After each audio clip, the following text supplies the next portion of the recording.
Okay, Coach, glad you got a little bit of rest, but talk about yesterday for the Lumberjacks. Yeah, it was a good day, especially it's always a nice day on senior day and honour the people who've been here and worked really, really hard. And 8 players and then two managers and Daniel and Johan who work extremely hard behind the scenes, and we felt like it was important to honour those guys as well. But it was a really good day that we could get all the seniors on the field and express themselves, especially ones who performed really well. Obviously, Reagan had a record-breaking night, and which is a record-tying night, should I say, which was something that was really special as well.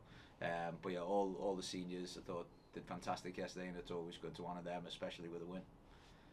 She did break a record. We do want to Yeah. point that out. She tied the record in most goals in a single game, and then she broke a record with most points in a single game with 9 because of that assist Yep. on her first goal. So talk about Reagan's performance. Yeah, it's yeah, Reagan's a fantastic player, and then when she's clicking and going, she's excellent, and she's a handful to deal with. It's no surprise that she scores that many goals in a game and an assist, because we see her train every day, and the quality that she has. So it's as a coaching staff, it's no surprise to us, but obviously it's very, very difficult to score a goal in a game. Never mind 4 goals in a game and assist. So something that we're really proud of and really happy for Reagan that she gets to put her name in the record books. It's something that's special for her, and I'm sure having her family there is something that's extra special to see it as well. So Reagan's assist came on Hadley Williams' first goal, Yep. which is her first goal as a Lumberjack, and it was her first start. Yep. So talk about how important it was to get her back. Yeah, Hadley Williams has been someone that we've been trying to get back for a while. She come in with some injuries, and obviously a new transfer in. It's someone that we could have got back a little bit earlier, but we didn't think it was the right time to just build some confidence and make sure that she was sharp and fit, and confident in herself. But yeah, she's someone that's we're excited about getting back. Is someone that's had a lot of experience and been at UNT, been played in the SEC. She's going to add some valuable experience, especially going into conference play. So we talked about conference play by the time this comes out.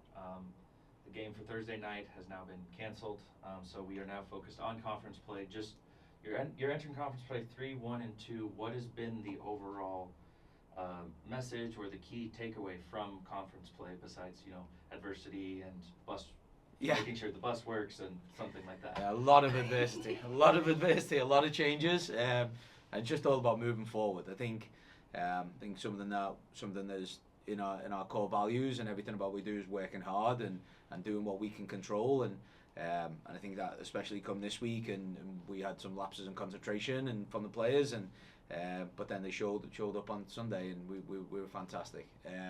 But it is the big takeaways is when we want to compete and when we want to win duels and when we want to actually go after people, we are a good team.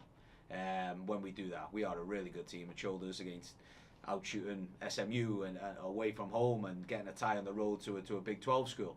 It's when we're going and when we're competing, we are a really good team, and I think that's something that we've found in non-conference, that if we want to be good and we want to have a chance of competing in the Southland, then those are the controllables that we have to concentrate on, about working hard, winning individual duels, and we know we have some good soccer players, and then you have to earn the right to play. You can't just turn up and play. As much as you can, we can talk about a little bit about Lamar.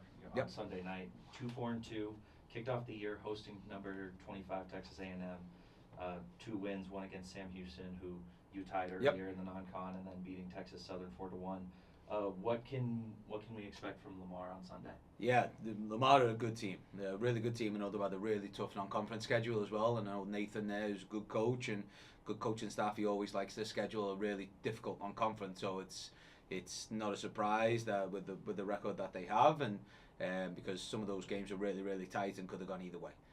But they have had a difficult non-conference. So, but watching them a little bit now, knowing that someone's going to be really, really organised, difficult to play against, up for a physical battle, and then they've got some really good players as well. So it's definitely, I think, an exciting opening, especially when Lamar have won four of the last conference championships, 3 or 4 of the last 2 years.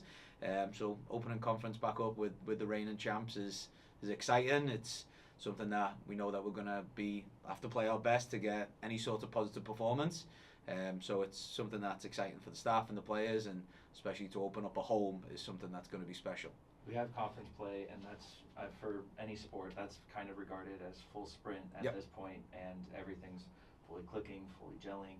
And now with what you have a full week to kind of fully prepare before you fully enter that full sprint until hopefully a deep November run. Yep. So just talk about the entire prep for this week and how key it is for, even though there's no more game Yep. until Sunday, what is the mindset that you're going to be telling the girls, and what you as your staff is also going to be preaching? Yeah, I think it's what we usually do is the next couple of days will be concentrating on us and breaking film down. Our players will go watch, and we'll break some individual video down as well. And so the next couple of days will be concentrated on us and how we can get better as a group and how we can progress. We still need to progress as a group, and we're not even looking at Lamar yet, and we won't speak to them about Lamar. And then when we get into Friday and Saturday, that's when we start concentrating on what we need to do to play on the Sunday game. So the next couple of days will be all about us, how we can continue to progress and continue to get better. Hopefully, as we go into conference tournaments, hopefully we get to conference tournaments, and then we make a run at conference tournaments, and whatever it goes from there, we have to still keep progressing. It's where we need to concentrate on ourselves, and then we kind of flip it from game to game of where we can really attack some teams and where we feel best to attack those teams. So it'll be concentrated on us for the next couple of days, and then flip it to see how we can break down Lamar and make them and see some of the weaknesses and punish them for it. Lumberjacks celebrate Senior Day in amazing fashion, and then they get a little bit of time to focus on themselves before this Sunday at 7 p.m. home conference opener against Lamar. Coach, thanks for the time. Thank you very much. Action.